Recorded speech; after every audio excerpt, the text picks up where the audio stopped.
17절까지의 말씀을 보면 시편 기자는 오직 하나님만이 유일한 거처이자 안식처 되시는 분이라고 선포하며 신앙을 고백하고 있는 것으로 시작을 하고 있습니다.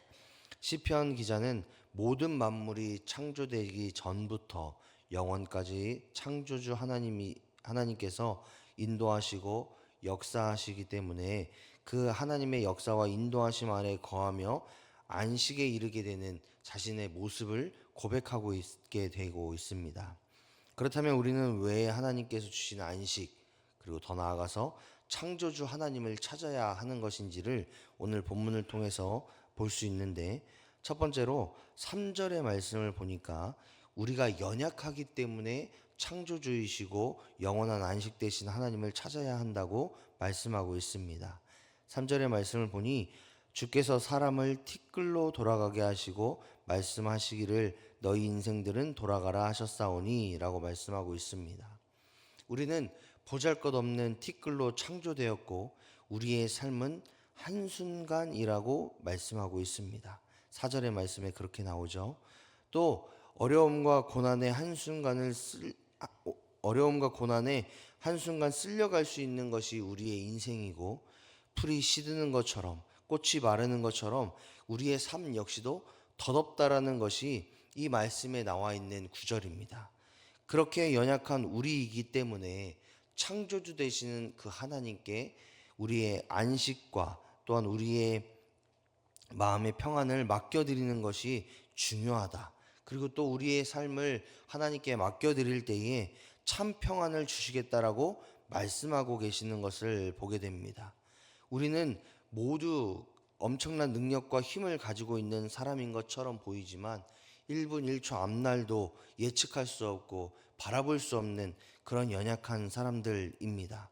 그렇기 때문에 우리 모두는 창조주 하나님을 바라보아야 되고 신뢰해야 되고 또 그 하나님께 맡겨야 된다라는 것이 시편 기자의 말씀이기도 합니다. 두 번째는 7절의 말씀을 보니까 우리는 죄에 취약하고 죄에 대한 하나님의 심판은 맹렬하시다라는 것을 깨닫게 됩니다. 7절 우리는 주의 노에 소멸되며 주의 분내심에 놀라나이다 라고 말씀하고 있는데, 우리의 죄는 하나님 앞에 숨길 수 없고 또 그 하나님은 그 죄를 용서하지 않으신다라고 말씀하고 있습니다. 그렇기 때문에 우리는 그 개념을 정확하게 볼 필요가 있습니다. 하나님은 사람된 우리를 너무 사랑하시지만 우리가 짓는 죄에 대해서는 반드시 심판하시는 분이심을 여러분 기억하시기 바랍니다. 그래서 시편 기자는 우리가 수고하여 살아가는 모든 삶의 여정을 수고와 슬픔을 자랑하는 삶이라고 10절에서 고백하고 있습니다.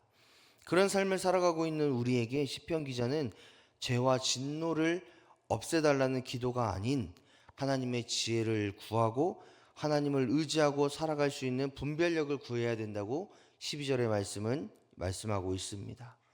이를 통해서 우리가 하나님께 기도해야 되는 것은, 하나님, 우리가 인생을 살아가는 동안 슬픔과 고난, 수고를 자랑할 수밖에 없는 이 인생을 살아가는 동안 죄 짓고 죄로 인해 멸망할 수밖에 없는 그런 인생을 살아가는 동안 우리에게 필요한 것은 하나님의 지혜이고 하나님께서 허락하신 그 분별력이라는 것을 깨닫게 되며 끝까지 하나님께 의지해야 되는, 끝까지 주님만을 붙잡아야 되는 이유가 여기에 있다라고 우리에게 가르쳐주고 있습니다. 세 번째로는 우리 하나님은 긍휼한 마음으로 우리를 돌보시는 분이시기 때문에 우리가 그 하나님을 바라보고 그 하나님께 안식과 또한 거처를 구해야 된다라고 13절의 말씀을 이야기하고 있습니다. 우리 한번 13절의 말씀을 다 같이 한번 읽어보죠. 시작. 여호와여 돌아오소서 언제까지나이까 주의 종들을 불쌍히 여기소서. 아멘. 시편 기자가 하나님께 주의 종들을 불쌍히 여기소서라고 기도할 수 있는 이유는 하나님께서 우리를 긍휼하게 보시기 때문에 그런 기도를 할 수 있는 것이죠.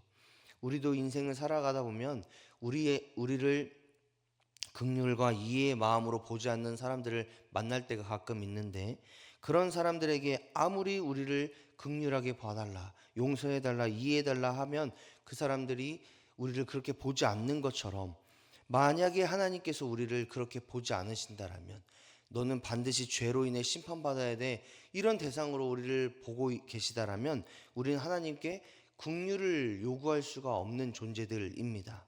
그런데 이 13절의 말씀을 통해서 우리가 볼 수 있듯이 시편 기자는 하나님이 우리를 긍휼과 불쌍히 여기시는 마음으로 보고 계시기 때문에 우리가 그러한 하나님께 요구할 수 있다라는 것을 알았고, 그리고 그렇게 요구하고 있음을 볼 수 있습니다. 시편 기자는 우리의 삶의 문제의 해결이나 성공이 아닌 하나님의 긍휼과 인자하심이 있어야지만 우리의 삶을 살아갈 수 있고, 더 나아가 그 삶 가운데 참된 기쁨이 찾아올 수 있다라고 믿었습니다. 또한 그 하나님께서 우리의 기도를 통해서 일하셔야지만 우리의 삶이 세워질 뿐만 아니라 견고해질 수 있는 것을 믿었고 소망하고 있다라는 것이죠. 그래서 우리가 읽었던 말씀처럼 17절의 말씀을 보니 주 우리 하나님의 은총을 우리에게 내리게 하시사 우리의 손이 행한 일을 우리에게 견고하게 하소서. 우리의 손이 행한 일을 견고하게 하소서. 즉 우리의 모든 삶을 견고하게 해달라는 그 긍휼하게 여기신 하나님의 마음을 구하는 것을 보게 됩니다. 시편 기자는 이러한 고백을 하나님께 올려드리면서 이 하나님의 놀라우신 역사와 또 긍휼히 여기시는 그 마음을 간절히 소망하고 있는데, 어느 때까지냐? 16절의 말씀을 보니까 주의 영광을 그들의 자손에게 나타내소서. 즉 영원까지 하나님의 긍휼을 구합니다.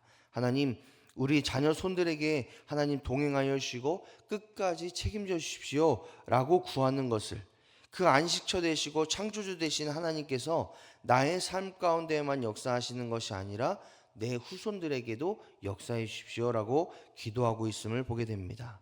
따라서 이 시편 90편 1절부터 17절까지의 말씀을 통해서 우리는 우리의 연약함을 고백할 뿐만 아니라 우리는 죄와 사망에 취약한 존재임을 인정하며 하나님 품 안에서 떨어지지 않는 지혜를 구해야 될 뿐만 아니라 긍휼히 여기시는 하나님께서 우리의 삶을 세워달라고, 또 우리의 때에서 끝나는 것이 아니라 우리 자녀들에게까지 임하는 하나님의 은혜를 허락해달라고 구하는 우리가 되어야 될 줄 믿습니다.